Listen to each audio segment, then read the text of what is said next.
Welcome back to This Is Live, the Sunday talk show, here on the Arise News channel.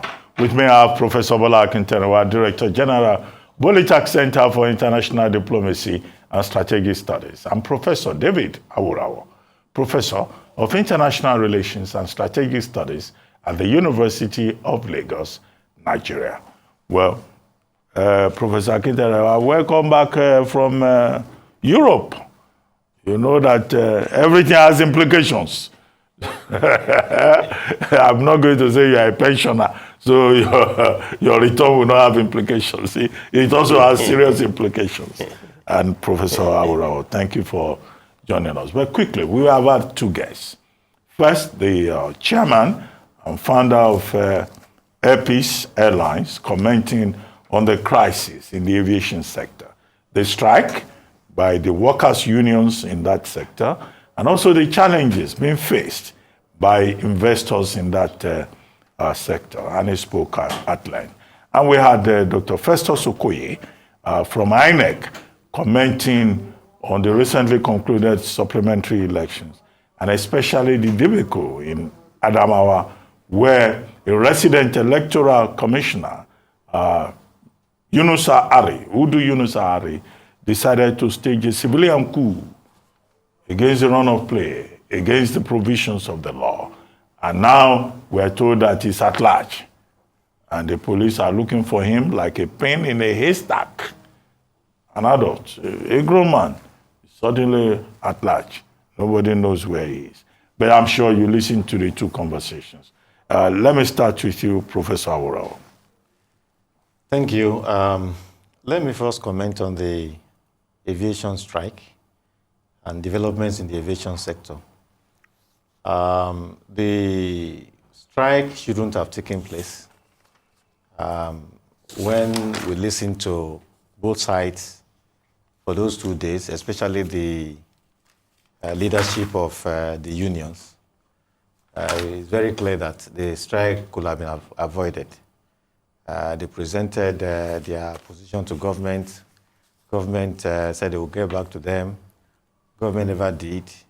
They tried to reach out to government again, and they didn't hear anything from government before the strike, took place. Considering the critical nature of the aviation sector, one would have expected that the government would have paid closer attention to addressing the issues, which are legitimate and reasonable, adjusting pay and things like that. That should easily have been taken care of, and the strike would have been avoided. So, the comment one will make to that is that political office holders should take important things seriously, not when things have, collapsed, turned topsy-turvy, before we now start running eta-sketa to, look for solution. The strike could easily have been, averted if the government officials had done the right things while the unions were, presenting their demands to government. On the aviation sector generally, I'm surprised that Nigeria is still treated as it is treated. I was in South Africa in 2013. I met with the Deputy High Commissioner. One of the things we discussed was this issue of flights to Nigeria, at that time South African Airways, and several other airlines that come to Nigeria. And that Nigeria didn't have the corresponding capacity to be able to meet the routes that were available. But with the coming of Air Peace, almost standing like the national carrier for Nigeria, ready to cover the routes, it should have been very easy for Nigeria to insist that since these countries have airlines flying to Nigeria, maybe 3-4 a day, it should be very easy. I mean, BASA and all the agreements, affirm that when you fly 3, this one flies 3. I mean, it's reciprocity. So the difficulty that Mr. Onyema pointed out in Nigeria getting many countries to accept that Nigeria would cover the routes that those countries are already covering to Nigeria is surprising. Well, my recommendation in this should be there should be more quid pro quo from the Nigerian end. If they write letters are ignored, they try to remonstrate with them, then they should take firm action. I mean, when you go the gentlemanly way and it's not fetching positive results, you need to be, tough sometimes to get things on. That is what I think. Finally, on the issue of Air Nigeria, I think the airline people are worried that the agreement is not favorable to Nigeria. That Ethiopian Air is almost like it's not a Nigerian airline, and which is why they've gone to court. Let's see how the court rules on the matter. Then the election. What adjectives do I use to qualify what took place? Bizarre, vacuous. I mean, how did that Yunusa man think that he would just come and declare someone winner without figures, nothing? It's not his job. And he had the illusion that would stand. They just carried this issue of, declare results, let them go to court too far. They were thinking, after he declares, just like the senator, there was just one senator from Adama was saying, they've declared, let them go to court. He's not, the person who declares is not the right person to declare. And he also didn't even mention any figures. So is that how results are declared? Just like, many have said, what took place was almost something like a coup. And the beneficiary, or the person who would have been the beneficiary, is so disappointing too.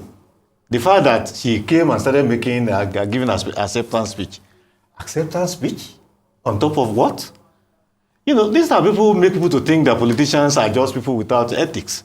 I also hear Kiyamo tweeting that, I'm laughing my heart out. The woman has won what? It just made a mockery of the whole thing and, establish what people, the strong feeling people have that the election of 2023 have not been free, fair, and credible. And speaking about commission, the registered electoral commissioners, many of them didn't do well. I agree with Mr. Okoye that, yes, some of them were very, very few. Many of them took side with one political party or the other. Whether money change hands, well, nobody can confirm that. We should do a lot better than what we have. They should look for Yunusa.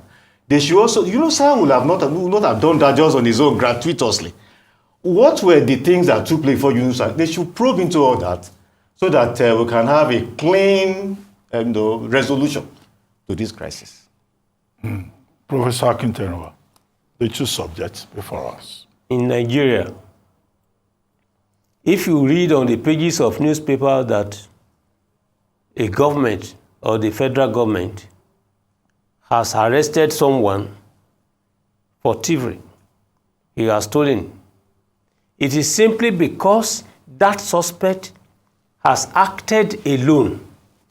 But when you steal collectively, you will never be found. Nothing will happen to that particular person. You can engage in inquiry from A to Z, nothing will happen on that particular basis. So it is only when you steal alone, when you are selfish, it is then you will be caught. How is that one related to what we are saying? You say you can't find Yunusa. How can you find Yunusa? You won't find him.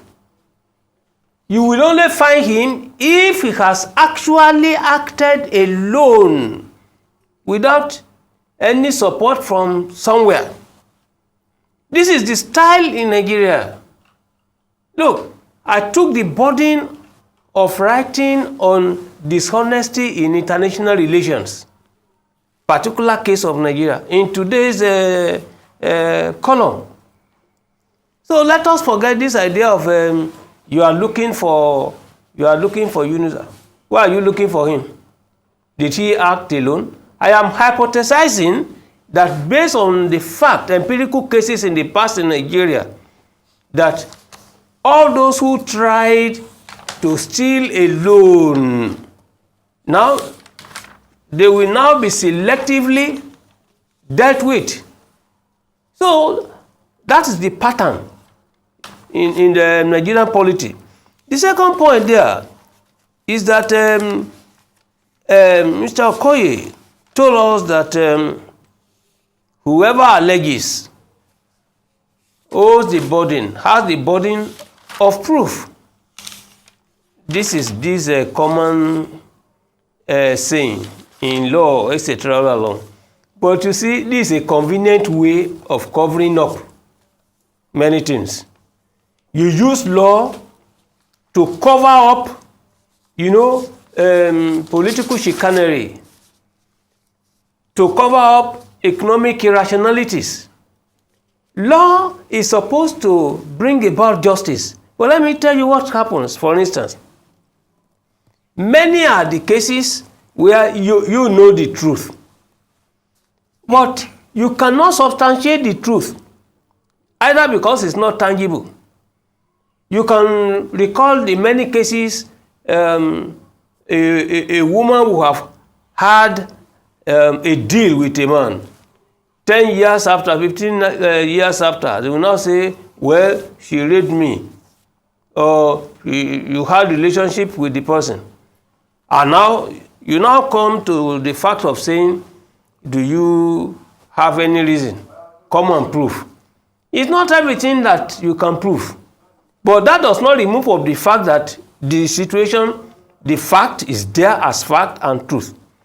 Now when we come to the point by Allen Onyema, I like Allen Onyema as an individual because of the initiative he took when Nigerians were objects and subjects of xenophobic attacks in South Africa.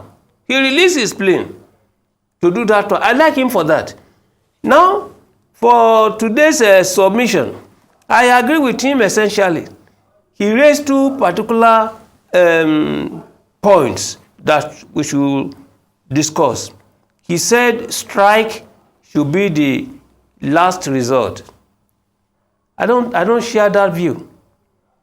Must a worker die before going on strike? When you complain to government, the government hears but does not bother. When, for instance, you lodge complaints and there is no active response to it, and then you will now be suffering until you now decide to go on strike. Even when you go on strike, are they going to respond to it? Is it not that government relies heavily that they will, by use of a manu militari, suppress the issue? No.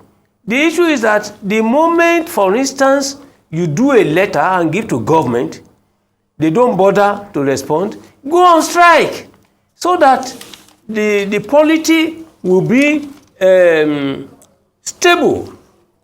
Strikes will not be allowed to destabilize. And he also raised the issue of Ethiopia. He talked about Togo, the attitudinal disposition of Cote d'Ivoire. He insisted on the fact that what the Ethiopian government required for payment is only $290, not $290,000. He said $290. And they paid that, yet they didn't give any approval. And I say, yes, I need to do a computation between Onyema and Onyema. If you remove A from Onyema, the resultant name will be Onyema. Onyema is the foreign minister. Onyema is the aviation boss. Now, the problem between the two of them is this question of reciprocity. Now, Onyema doesn't believe in reciprocity. The way he has been handling Nigeria's foreign policy in the past 7 months, 7 years, is a foreign policy without focus. Nigeria doesn't have any foreign policy protection of citizens. It doesn't. We are only reacting and reacting and reacting. And in this particular case now, if you do not have the political will to implement the principle of reciprocity, if, for instance, you don't even have the logistical means, then how do you move forward? So what we are having in this particular case is that I agree to the extent that, look, for competition purposes, Ethiopia wouldn't want any Nigerian airline to survive. Which airline, whether African or European, will want Nigeria to survive when they know quite well that, okay, for instance, I came with the British Airways. It's permanently booked, no seat. We have to be begging them for seat. I used to be a gold status member of the British Airways. But this time now, they said I have not traveled in recent times. The status is waived. Now, when BA knows quite well, on daily basis, you have one landing in Abuja, you have another one taking off in Lagos, simultaneously there. The business is there. Why would you want Nigeria not to come and compete with them? In sum, what I'm trying to say in essence is that, look, for as long as the government of Nigeria will not want to put in place the application of the principle of reciprocity, then all these things we must expect. Okay, Prof. Thank you very much. But we need to check that point you raised about the pronunciation of Onyema and Onyema. Onyema and Onyema. I think they are the same. It's like the spelling for the foreign minister has A. But you don't pronounce the A. It's Onyema. Both names are the same. It's like Okeke and Okereke. No, they are not the same thing. The two names are the same. No. Okay, there are many names in Igbo that are pronounced the same way. When you talk about alliteration or iambic pentameters in literature. Okay, so don't worry. Let Igbos resolve that. Right. Whether Onyema is the same as what you call Onyama, and whether Okereke is the same as Okeke. It's even good, Onyema versus Onyema. So okay, let them let's do that. That's not how I mean business here. Igbo speaking persons know the difference. But so that they don't laugh at us at home and say they don't know how to pronounce. After all, there are some Igbo names I pronounce here, and people say, no. It's just like it's Ungozi, not Ungozi. It's just like Anambra. The original pronunciation from the people is Anambra. Okay. So it's not Anambra the way we anglicize it. Okay, it's all right. Let's leave that to Igbo-speaking members of our audience. Okay. President Muhammadu Buhari has said that the peaceful outcome of the 2023 general elections will go down on record as one of the proudest achievements of his administration. According to him, free and fair elections are the only principles that give credibility to a democracy, because the subversion of the will of the people undermines democracy itself. In his goodwill message to Muslims on the occasion of the Eid al-Fitr celebration to mark the end of the 30-day Ramadan fasting season, President Buhari pleaded for forgiveness from those who were not in tune with how he had been handling the country's affairs for the past 8 years. Well, let me come back to you, Professor Akinterinwa.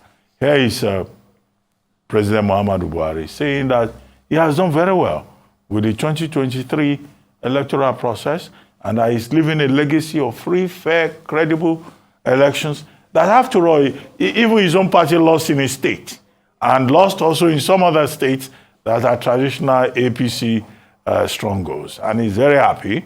If there's any other thing, well, he begs for forgiveness. Whoever is agreed, go to court. What do you think? Can he claim strong credit in that regard? Have you ever seen someone going to the WAEC Hall, West Africa Examination Council Hall, to write examination, and then to come out and tell you he has failed? No. Even when you have failed, you still tell the world that you have not failed. So I do not expect President Muhammadu Buhari to come and tell us that he has failed. But on objective basis, please, you see, it's an act of dishonesty to purport to have done things well when you have not done things well. First of all, he might have not recognized that he has not done well until he's told.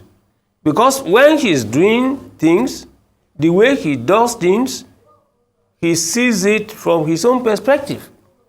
He might have meant well in doing certain things. The implementation may be different.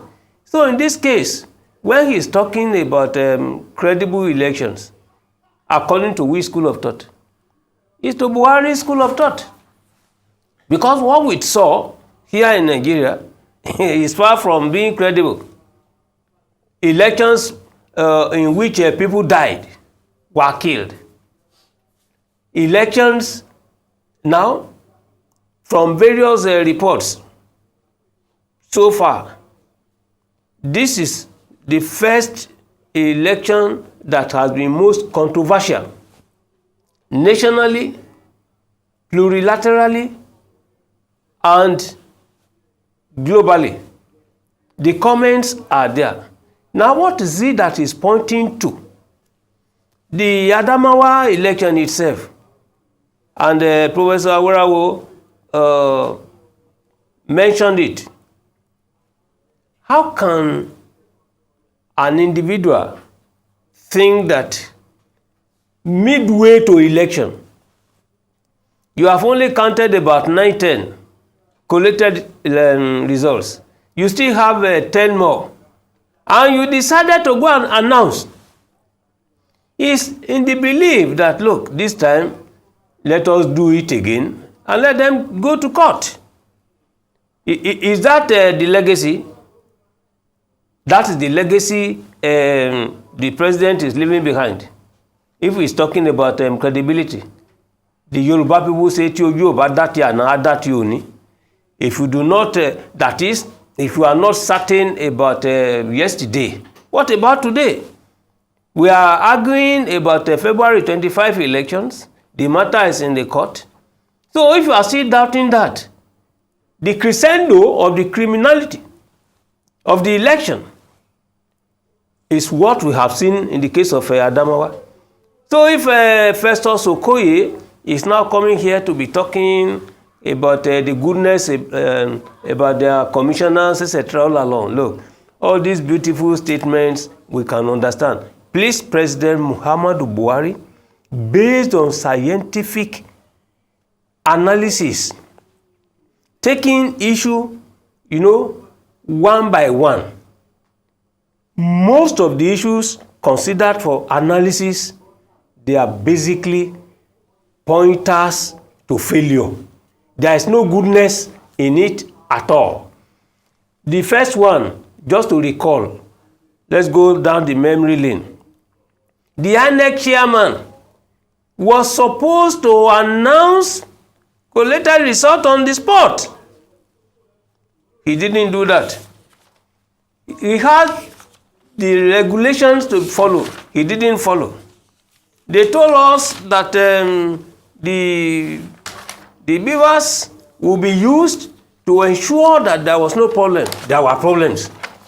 And at the end of the day, the situational reality on the ground is that they are subjecting the president-elect of the Federal Republic of Nigeria to unnecessary, bad international image, by the processes.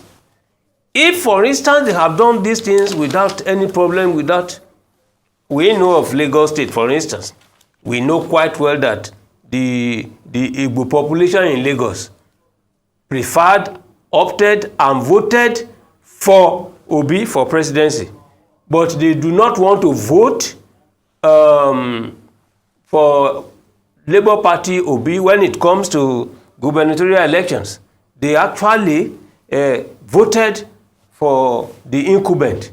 So these politics are there. But what about the violence surrounding that in the whole of Lagos State? What about the traditional ruler in Ikaten Surulere, whereby he saw, he described some people, foreigners, coming to vote there? Who are the foreigners? And they brought... Well, Professor Akinterinwa, in the statement by President Buhari, he says, look, these complaints and criticisms, he takes them in good faith, because it's part of leadership for people like you to complain and criticize and say the president has so when you do well. things deliberately. No, just a moment. And he says Nigerians should forgive him. He's very happy that he has been given 2 terms in office. He's grateful, and that everybody should just calm down. He's on his way to Daura, very close to, he's in Niger Republic, and that, you know, if he didn't do well, just forgive him. Should he be forgiven? But who bears the consequences of what he had done?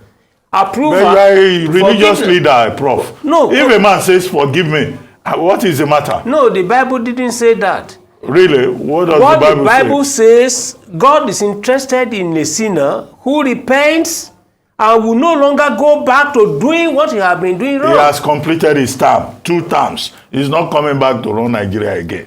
He says, whatever has happened, forgive me. I'm on my way to Daura. We leave your Nigeria for you. Professor Aworawo.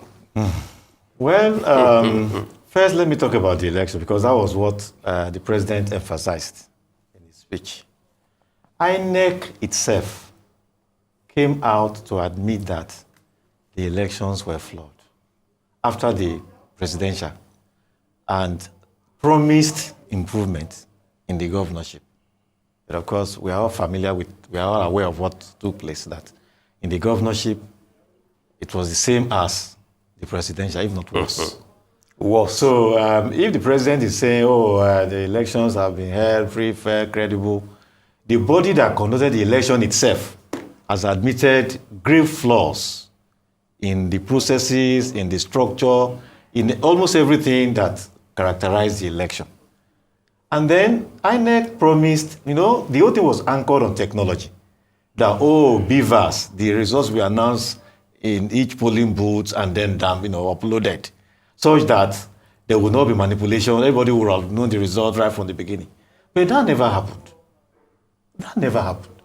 So if somebody is talking about free, fair, credible, it is difficult to agree with him that, it's a legacy has left, has conducted an election that is free, fair, and credible. And like Professor Akinterinwa said, they've left a very big burden for president-elect, because he now has to struggle, to establish legitimacy. It's possible that he actually won the election, but because of the way the whole thing transpired, he now has this burden of, legitimacy. He had to struggle and all that.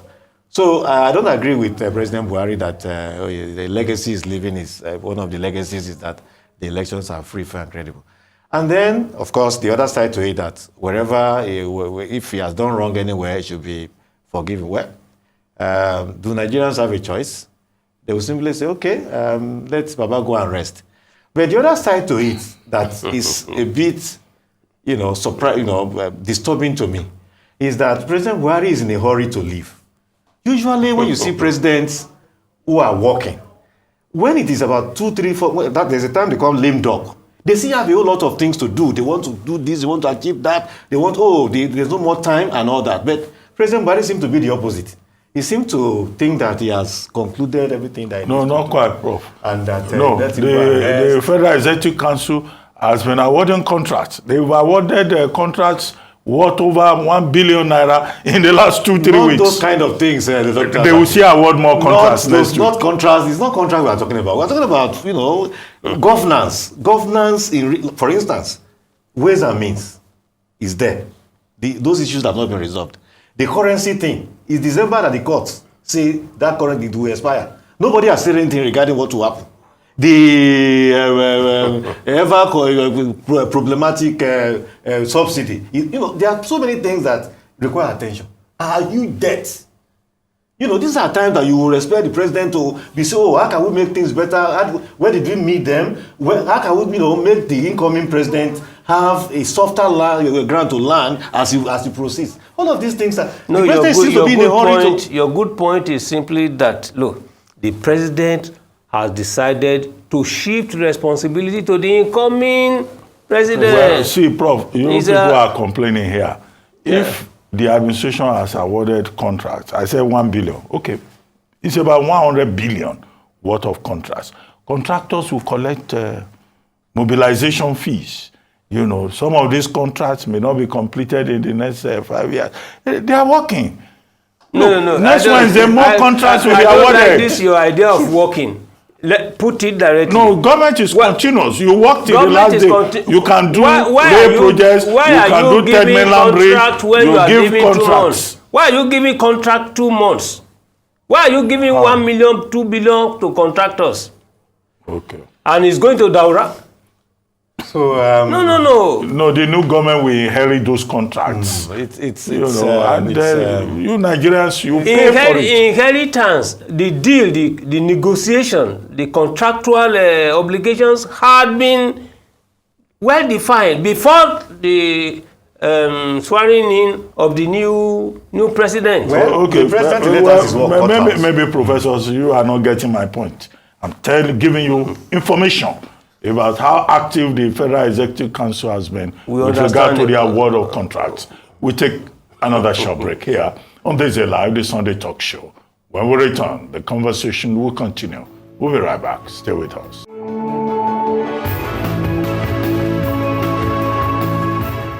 Welcome back to the Sunday Talk Show here on the Arise News channel. With me, I still have Professor Bola Akinterinwa, Director General, Bolitech Center for International Diplomacy and Strategic Studies, and Professor David Aworawo, Professor of International Relations and Strategic Studies at the University of Lagos, Nigeria. A Nigerian university student stranded in Sudan on Saturday made a desperate plea for help to be evacuated from the capital, Khartoum, as operations to evacuate foreigners from the strife-torn capital began.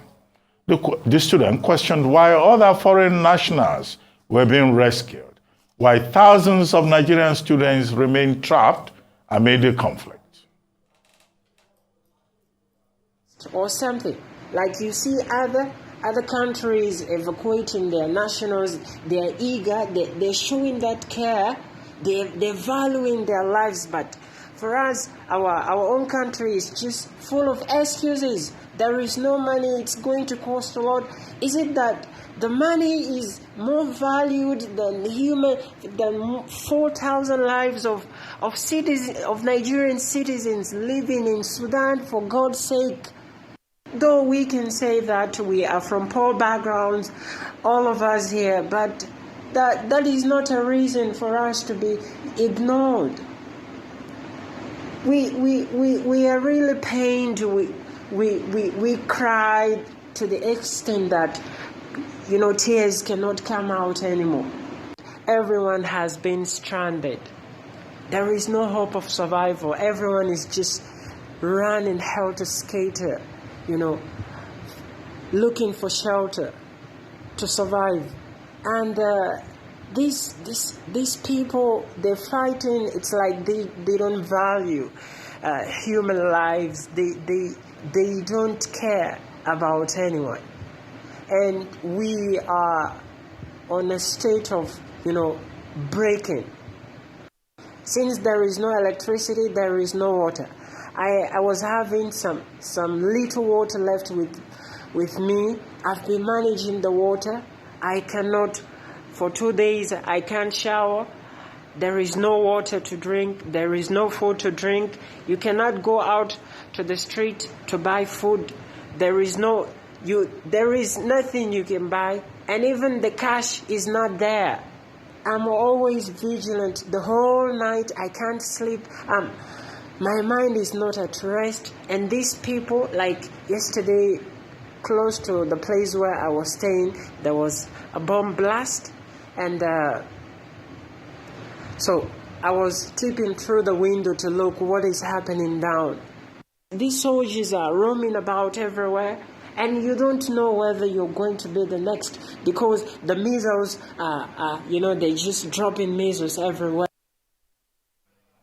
In the meantime, the federal government of Nigeria says it will not be able to evacuate Nigerians trapped in Sudan, owing to the risks involved in flight operations into and out of the war-torn country.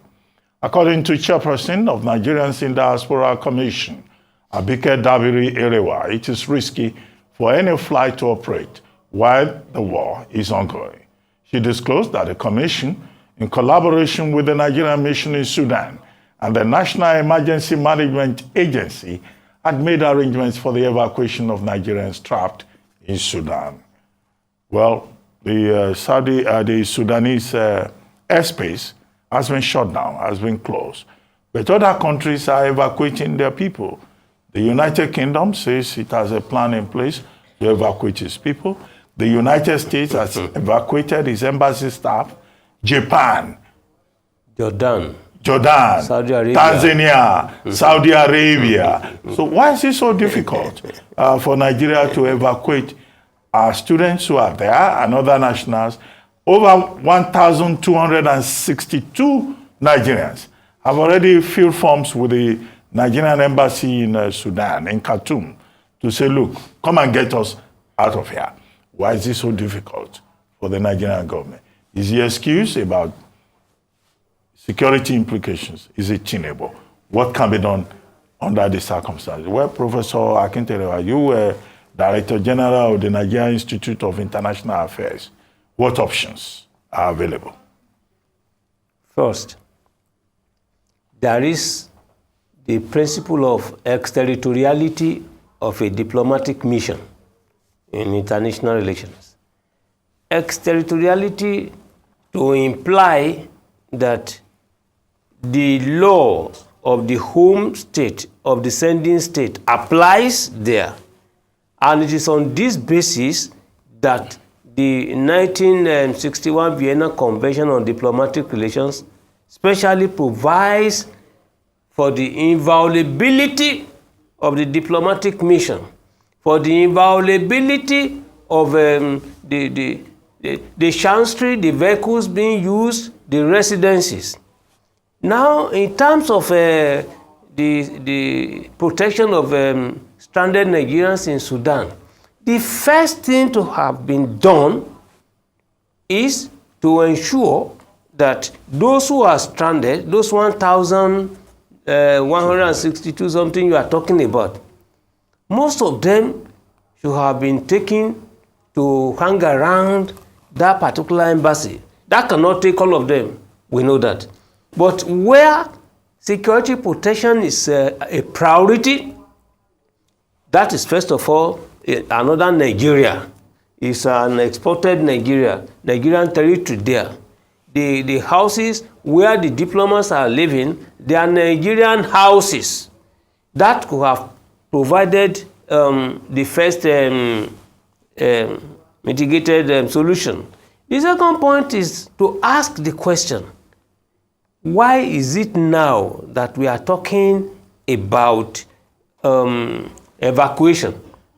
You see, I can understand the challenges confronting the embassy of Nigeria in Sudan, like any other Nigerian mission elsewhere. Most embassies are poorly funded. So, all these no water, no food, no anything. If the embassy has been well funded and there is a foreign policy protection of Nigerians abroad, then that budget will have served this particular purpose. You see, you do not have to wait until crisis degenerates into conflict before now coming to rescue. I've always said that Nigeria's foreign policy is at best very reactive. It has never been programmatic under President Muhammadu Buhari. It's reactive. So, the embassy knew quite well, because the literature is clear now. Everybody is saying that the conflict in Sudan is more or less a proxy war now, in which case you have Russia, you have the United States backing each side of the combatants. Now, in this case, the embassy that is reporting regularly on daily basis what transpires in their posting whole state back to Nigeria should have seen that this conflict in Sudan has this character dash, that look, lives will become unsafe and the need for them to begin to prepare. You have just rightly pointed out now, many countries have already evacuated their citizens and they are not even using the airspace. Country towards the Middle East, Jordan, Saudi Arabia, they were using Sudan port to They are using naval vessels everywhere. And other countries that have evacuated theirs, which magic did they perform? Why is it now that when there is curfew, the airspace has been, cut off, life has been made difficult, is then we are now responding? No. All these things are foreign policy will need to put in place. Foreign, Citizen Protection Commission or agency to work either with the Diaspora Commission or with the NEMA, or especially under the Foreign Ministry, to ensure that whenever there is any problem anywhere, within a twinkle of an eye, you bring them back. We should not always be reacting. No, Nigeria, whether we like it or not, is Africa's own superpower here in Africa. Given the situation in Sudan, the two generals at the center of it, General Bohan and General Dagalo, they don't want to negotiate. It's normal. You have the Sudanese army. It's normal. You have the rapid support forces. Now, in this context, Professor Aworawo, who has the responsibility to protect? Because the responsibility to protect is important. On whose shoulders would that burden fall? When you have the two major sides to the conflict committed to the destruction of their own country, as it will appear. Yeah, what is happening in Sudan is actually very disheartening. Disheartening because two important players in the country who should be seeking to protect the country and seeking the country's development are now at each other's, daggers drawn with each other, and the country is going down. Actually, the question should be, where is the president? Two generals having their different military detachments are fighting. Somebody, it's just a pointer to lawlessness. And when we speak of the rule of law, the need for a system and stability, sometimes it seems as if we are overemphasizing it. I mean, this kind of thing can only happen where you have a president that is either lackluster or that is almost non-existent. Is the president who actually should call all those he has appointed to order? But clearly now, neither of the two generals has any respect for the president. And so they've simply taken over, and they also have Do they even have a president in Sudan? What they have is a transitional yes, but they interim arrangement. Yes, they do. They have after that protest, they had this interim government where General Al-Bohan, yes, who is the head of that transitional arrangement. Yes, where is he? His deputy is Dagalo. Exactly. He's the leader and the deputy fight. Exactly. Yeah. So it's unfortunate that this kind of thing is happening in any African country in the 21st century. We thought that Africa had, overcome all of this, but we just hope that it's the African Union we should be talking about now, really, because since if there is a state failure, it's the continental body that ought to quickly move in to do something.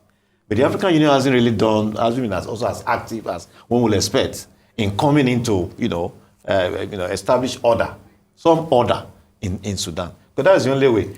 But you see, Ruben's question is of particular interest to humanity in general, to Africa in particular. For instance, he's saying now, who has the responsibility to protect?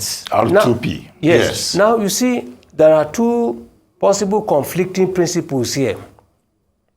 On the one hand, the AU, the African Union, subscribes to the policy of subsidiarity, which delegates regional organizations to assume responsibility in their region for political stability, for security, for whatever.